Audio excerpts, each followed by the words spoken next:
What's going on YouTube? WILDMAN here. Now unfortunately I'm running out of time yet again, but I promise this is going to be the last video that I make where I don't do an intro and an outro. So on today's giant set I'm going to be doing the bench press, and later I'll be adding chains. And in between that I'm going to be doing some tire flips, and then I'm going to jump through like this. This wasn't supposed to be hard or anything, so that tire looks intimidating, but it's really not. It's just there for conditioning, and so are the jumps, just to get moving. That's going to be the giant set for today. But like I said, I'm also going to add 45 pounds worth of chains total to the implement, and I actually raised them higher than they've ever going to be, so it's only going to be a very slight dip. So as you can see, once I take it off the rack here, typically I like to decompress the chains all the way down, but you can see it's only going like 40% down to the ground.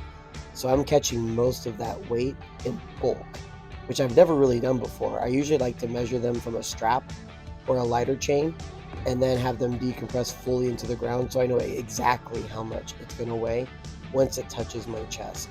But in this case, I kind of thought to myself, this is something different. Another thing too that's adding to this is that bar. That bar is super whippy, and it's a terrible bar to bench press with. It's my least favorite bar.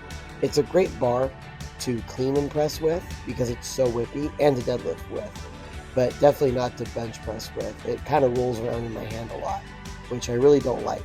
So I have to focus extra hard with that bar, and I have to focus extra with that chain being as heavy as it is, since it's not decompressing fully into the ground, and I really don't know exactly how much I'm getting at the bottom. I can only estimate.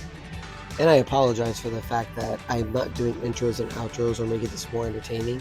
I am super short on time. This is a very busy season for me, so between work and my family time, I just don't have the time and the effort to be putting in enough content out there. So the only way to get enough content out there is to forego the pleasantries of intros and outros, and to just jump into these workouts and to start explaining what I'm doing and why. But I promise I'm going to get back into that mix because I enjoy making videos, and after this session I'm actually going to have a lot more time where I can actually do more content in my bullpen in my backyard gym, which is where I typically like to work out. I don't really like working out at my work gym because I'm on a time restraint, and I don't like all the equipment there, like this bar or this tire. I have better bars and better tires to flip at my house. Now, as I'm coming up to my top set, the thing about it was I knew it was going to be about 320 at the top, and because it was like, a 40% decrease, I think we kind of determined after looking at this video that it was going to be 300 pounds when it touches my chest. So here, the goal was to try to hit 3 reps and to see how smooth it was going to be. And it got really hard. I mean, gravity really turned on. I needed to sing that Wicked song to find gravity in order to get that up there.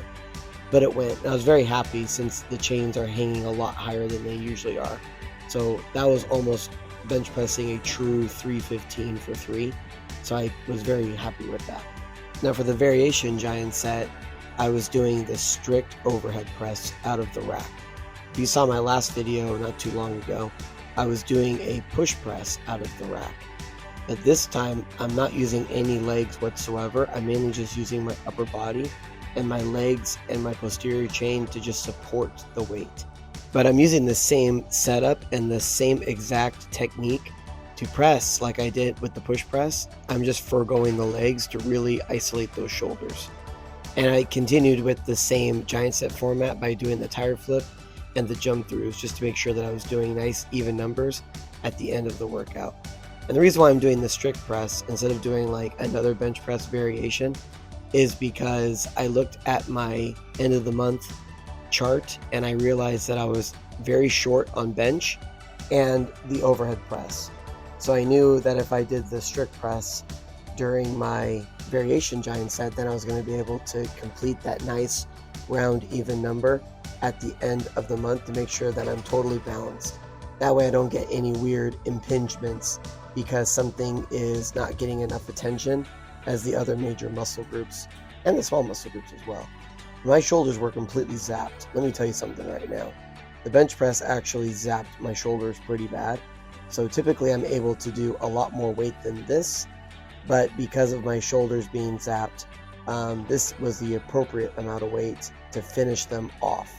And then after I was done with this, I actually did a very, very solid, for a pump bodybuilding session, a chest pump workout where I only focused on building my chest. But unfortunately for you guys, I didn't film that part because I was extremely low on time. Like I said, the gym was getting crowded and I just kind of wanted to get my pump and then get out of there so I can give you guys better content in the future. So stay tuned into the future and I'll be sure to give you some more content. Thanks for stopping by.